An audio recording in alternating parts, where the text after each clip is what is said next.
Hi,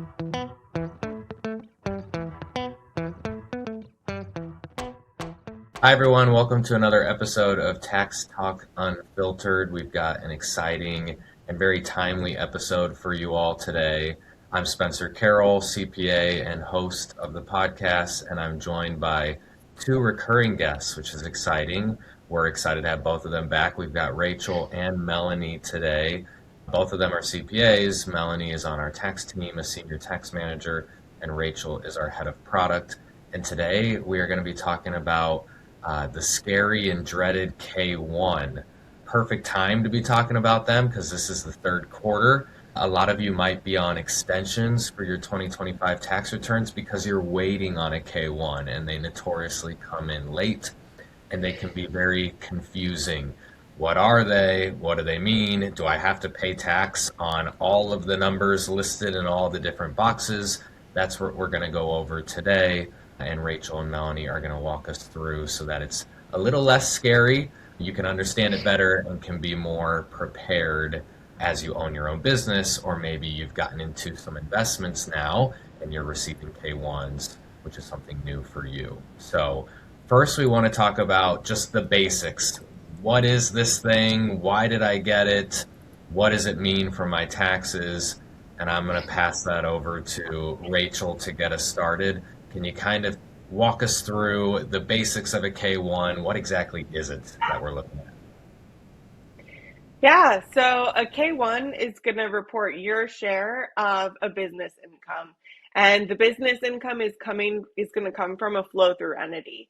So a flow-through entity is a fancy way of saying an S corp or a partnership where the business is not going to pay any income tax itself. Instead, all of that income is going to flow through to the owners, and the owners will pay their share of the business tax on their personal K-1. And the way that the income flows from the business into the owner's tax return is through this K-1. So basically, on your business tax return, you're reporting everything that happened for the business. And then if, say, you have two owners who are 50-50 owners in that business, they're each going to get a K-1 that shows half of that business activity. And that's what they're going to report on their individual or whatever type of return that they're filing. Got it. Okay. And Melanie, where is it coming from? If I am a business owner or I've made an investment this year, who is going to be sending me this K-1 and what do I do with it once I've got it? Okay, so if you're a business owner and I would say you're materially participating in the business, it's your S corp, it's your doctor. Generally, in that case, you should, in theory, be more like know what to expect, know what income's coming to you, and have some idea. And in that case, you'll also have a W-2, and your K-1 will just show the income net of that will be taxed to you as non-passive income. And I'll explain to that when I go to the flip side of if you're just a passive investor, maybe you invested in some real estate project, you probably have no idea what to expect. You really might not know. Maybe they haven't been updating you every quarter of what the income will be. So then you get a K-1, and maybe it'll be a loss, but can you deduct that loss? So in that case, most likely you're a passive investor, and you might see a loss on the K-1, but you can't actually utilize it yet. It's just going to sit there and carry on your personal return. So it's the type of thing that a lot of people will see the K-1 and they'll think that it's a huge loss. They don't know what numbers are actually relevant. And many times that loss is not relevant yet and it will carry over, but you might also have income, and there are different types of income on the K-1 that tax in different ways. But who's going to send it to you as a client? It's your CPA, right? They're preparing the business entity tax return, and then they're responsible for sending these K-1s out to the owners or the investors. Right. So generally your CPA will send it to you if you're the one that is hiring a CPA. So generally if you're a business owner, but if you're a passive investor, many times it'll come from the CPA, but also many times it might just come from the person who runs the operation. They might distribute the K-1s, maybe the general partner. So not always from the CPA. Got it. Yeah. So when I'm talking to clients who are interested in Gelt, and it's a partnership, usually I'm talking to one guy or gal. They're kind of like the finance person in the business. So if they sign up their entity with Gelt, we would prepare the 1065 or the 1120S, and we would send that lead person the K-1s, and then they distribute it to the rest of their business partners. Yeah. So at the end of the day, the person responsible for filing that business tax return is going to be responsible for making sure that all of the owners of that business, if it's a pass through, are going to get their K-1. Either the CPA is going to send it on their behalf, or the owner might send it themselves. But one way or another, the person responsible for filing the tax return will be responsible for making sure everyone gets their K-1s. Makes sense. Something that can be confusing, and I have a lot of conversations about this. Clients will say, well, I never actually took the cash from my business bank account. The money's still sitting there. They will see it as reinvesting in the business. And some of them will actually reinvest the money in the growth of their business. Other people just leave the cash sitting there, and that's how they describe it, right? And so they don't think I get taxed on that. And then on the flip side, sometimes people will take cash from the business account into their personal account, and they assume that they're definitely going to get taxed on all of that cash. And there's a little bit of nuance to both situations. When we think about a K-1, Rachel, I'll throw this question over to you. Cash hits my personal bank account. Am I necessarily going to pay tax on every dollar that I bring in? No, and that's a really common misconception. It's really easy to think, hey, I got money from this business, I'm going to owe tax on it. And thinking that the tax you're going to pay is going to be totally equal to what you took out of the business. And with these pass-through entities, it's not necessarily the case. What you take out in distributions could be a good indicator of what you might owe for that business. But let's say if your business had a really great year, you made $1 million, but you reinvested most of that in inventory or asset purchases that are going to be depreciated for a long time, or you bought real estate. All of those things are things you did with your profits to reinvest in the business, and you didn't take that as distributions, but you're paying tax on your profit regardless of whether you took it out or whether you kept it in the business.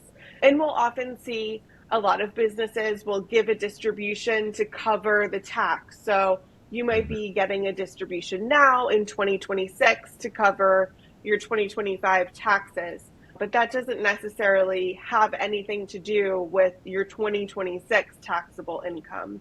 So really, when you're trying to plan and thinking about what you're going to owe in taxes on that business income, you really want to be looking at the P&L for that business and trying to understand what your share of the profit is going to be, not necessarily focusing so much on what your distributions are. Because you could even be in a situation where your K-1 is going to report a loss, but you're receiving distributions. So you're getting money, but it's not necessarily going to equal what's going on your tax return, which is, it's a hard concept to really wrap your head around. But just think of it as if you have that S Corp or partnership, your distributions are tax-free, and what you will pay tax on is your business profit, regardless of if you take it out or not.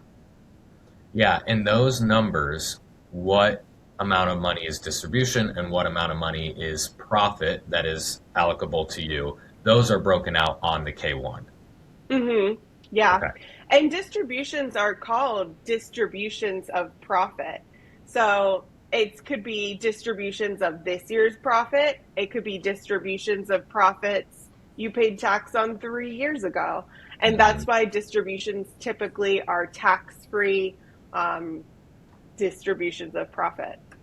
And kind of what we're talking about in the background, I don't know if we've explicitly mentioned it yet, but and we don't have to get into the weeds of this on this episode, but there's this concept of basis in the company, and that's kind of what you're talking about, right, Rachel? You have a prior year profit that you already paid tax on, right? Because you're paying tax on the profit and loss, the income statement of the business, but you didn't take the money out. That increases your basis in the company, and then that's what's being pulled out in future years, kind of tax-free. It's just that you already paid on it, mostly. Exactly.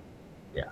Okay. Exactly. I don't know if we want to get all Yeah, into yeah, we don't have basics, but we don't have to. It's confusing enough as it's totally understandable as we're talking through this why clients would be like, I have no idea what's going on. There's like yeah, 20 I mean, it K1. makes sense. You get money, you would pay tax on it. But in this case, that's not always true. Also, a Yeah, lot of and the on the K1 are like informational, and I just had a situation where we got like a foreign K1 that was in a foreign language, and then like it's like you think all these different boxes are income, but then when you translate it, it's like a lot of them are a duplication of each other. And the regular K1, like the American K1, does the same thing. Like it'll tally up all your investment income, and you wouldn't add it together, but then maybe see from the client side how me looking at a foreign K1 in a language I don't know is kind of how a non-tax person looks at a regular K1. yeah, yeah, Exactly. that's a good point. Um, And on K1s, there's a bunch of different numbers and they can be taxed in different ways. We've talked about income tax, there's self employment tax, there's net investment income tax. Melanie, question for you. If you're an S corp, you're not going to have self-employment tax on your K1 at all. If you're a partner in a partnership, then you may or may not have self-employment income on your K1, and that's something that you'd want to pay attention to because then you'll be paying self-employment tax personally. And if there's a mistake on your K1 and you were characterized as like a non-passive partner when you shouldn't be, like maybe that's a mistake at the partnership return level, and you'd want to flag that immediately because then you would have to report your personal return in line with that. But that would essentially mean that on your personal return, you pay self-employment tax, which is essentially Social Security Medicare, which is 15.3% on your personal return. So that would generally be for a partner who's either a general partner or someone who materially participates in that activity. Or if you receive a guaranteed payment, then the guaranteed payment specifically would be subject to the self-employment tax. And as I said, you wouldn't see it on an S corp.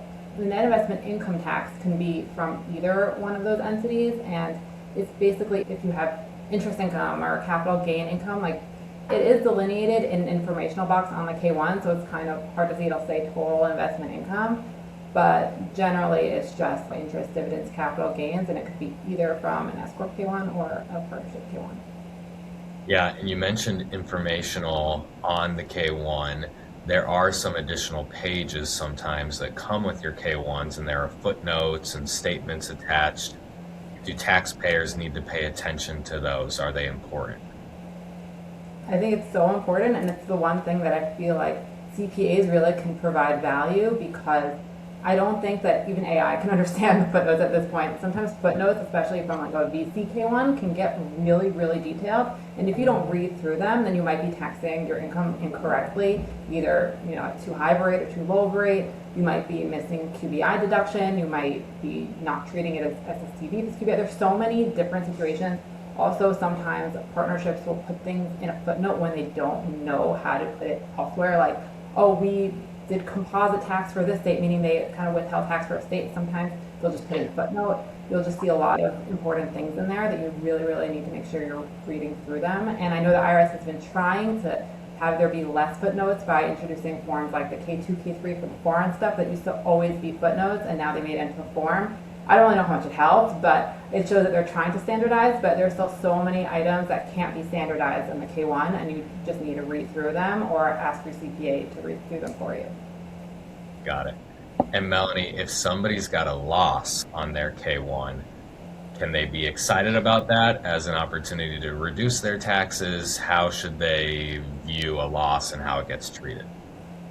So if they're a passive investor, meaning they don't materially participate in activity, and they see a loss there, then they're likely not going to be able to take advantage of it right now. They would ultimately realize it when they dispose of the activity or have income from the activity or other passive activities. And so you wouldn't just take the loss. But if it's something, your business, you materially participate, it's your S corp, you want 100%, it's your main source of income, that's just what you do, then yeah, if you have a loss, then you can net it against other income. Okay. And if you can't take the loss, it gets carried forward indefinitely. Is that correct? Yeah. Okay. And if it's your own business and you ever shut it down, then the losses are released. You get to take them at that point. Right. Okay. And if you don't have losses and the business shuts down and you have like basis at the end, then you can also write that off. Oh, okay. Great to know. Rachel, is this just a federal form, the K-1, or is it for specific states as well? So, depending on what tax forms the business filed, if the business is filing in multiple states, you'll usually get a supplemental K-1 from each state. And those state K-1s are really important because number one, how your federal income is taxed isn't necessarily going to be the same as your state income. So, for example, if your business is operating in multiple states, maybe you have 80% of the income in California and 20% of the income is in Georgia.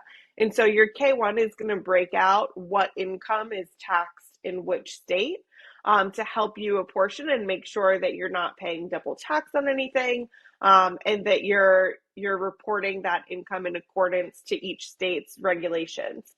And then on top of that, there are also credits and tax credits that might come to you from those state K-1s that you can claim on your personal return as a reduction of your tax liability. So for example, if you made an election to pay PTE tax, then your share of the PTE tax is going to be reported on the K-1. Or if you're a non-resident owner in a state, then they might automatically pay in withholding for you, and that's going to come through to you on your K-1. So those are really important numbers to make sure come into your tax return so you get credit for all of the tax that you've paid to that state. So definitely don't ignore the K-1s. If for some reason you get a K-1 and you are expecting there to be states included and you've only gotten the federal K-1, that's definitely something to flag and follow up with to make sure you're getting all of the complete information. So on your tax return, you're reporting everything correctly and getting credit for any tax that's already been paid on your behalf. Awesome. Yeah, very important. A lot of interesting information flowing through the K-1, including the statements, footnotes, all that good stuff. So if you don't understand it, ask your CPA. If you're wondering how the information from the K-1 translates into your final tax return, ask your CPA. We'd be happy to walk you through it here at And Gelt. it's not your job to Yeah. understand everything that's on the K-1 unless you are a CPA.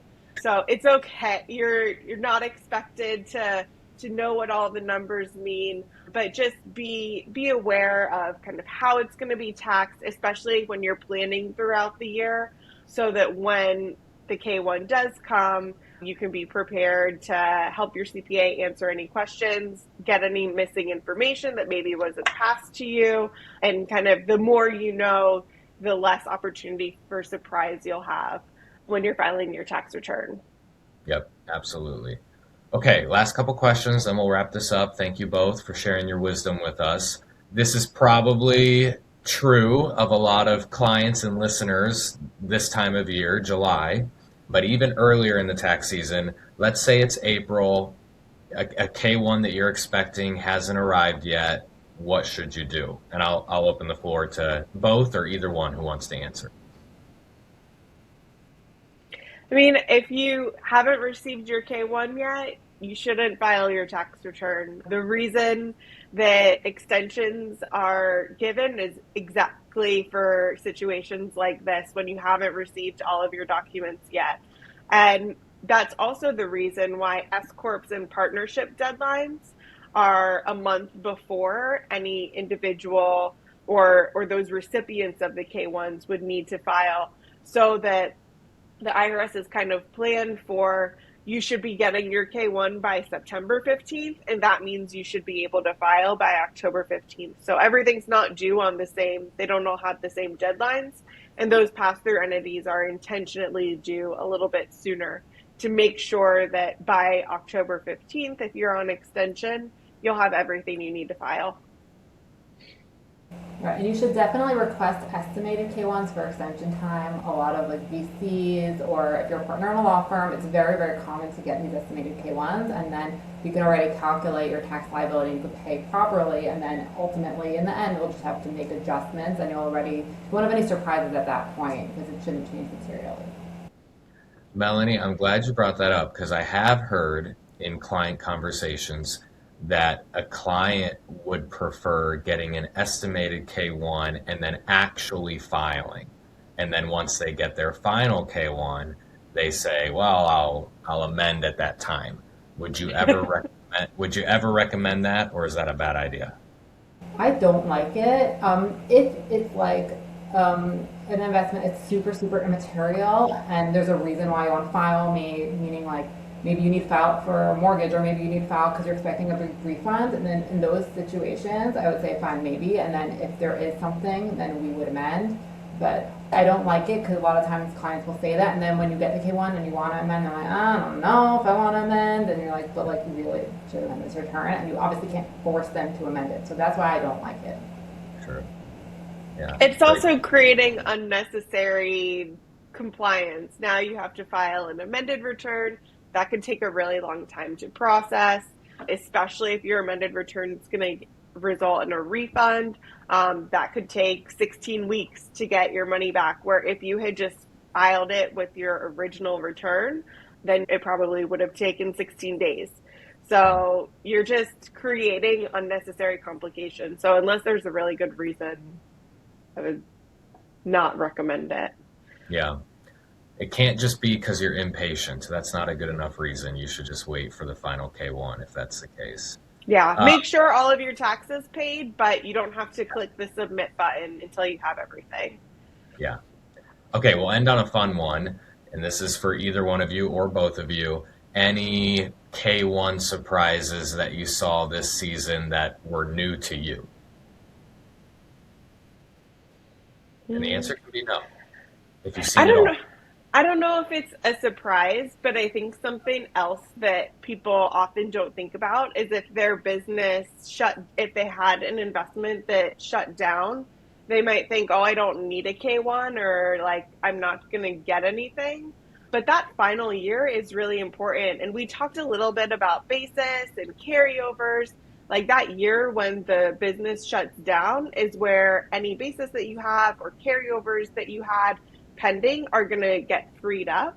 So that's actually a really important year. And that's a year that you definitely do want to get that final K-1.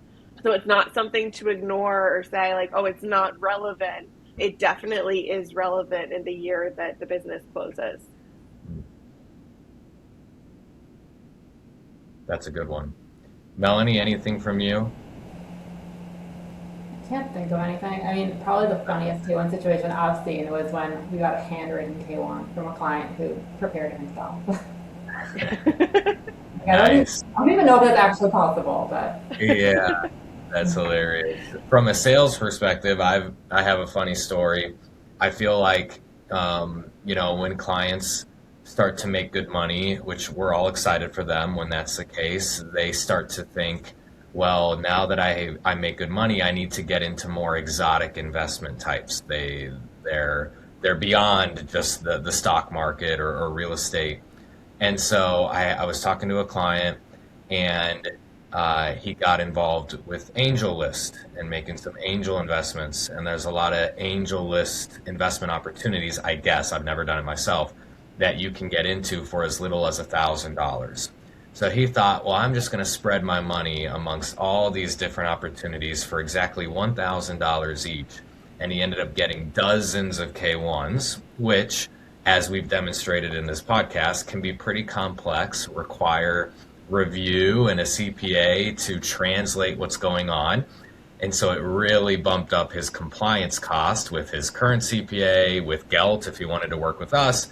And obviously he wasn't too pleased about that. But that's something to also consider, like as you complicate your tax situation, your fees are going to go up as well because there's, these new complicated forms that have to be reviewed. So keep that in mind. that explains it. That's why I always see these like 600-page angel investments. They all just put 1,000 in each. It's crazy. And, I always get hit with like, well, the distribution is like $3 a year. And my CPA wants. You still have to report, like you still have to look at it. You still have to track the basis. Like you still have, there's still things to do. through so many pages. Like whenever I review an angel list, it's like you're scared you're gonna miss it because you're like, wait, is this one gonna have income? And you're just like looking, like, oh, there's income on this one, and it's like 600 pages. So yeah, even if it's not a lot of income, it's still the same amount of work that goes into reporting it. Yeah. Sometimes, or a lot of times, maybe simple is better. So, all right. Well, thank you both again for joining. Thanks everyone for listening. We hope this was enjoyable. As you can tell, K1s are complicated. And as Rachel mentioned, it's not your job to understand everything that's going on. Get yourself a great CPA that you enjoy working with and that you trust. And it's their job to help you understand your K1, implement it correctly. There's different forms of taxation going on. It's not always the money that hits your bank account that you're going to get taxed on, so don't freak out. A CPA like Gelt is here to help. So if you're interested in learning more, reach out to us, check us out on our website. We'd be happy to chat and possibly work with you as a client in the future. So thanks everyone for listening. We'll be back next time with another episode of Tax Talk Unfiltered.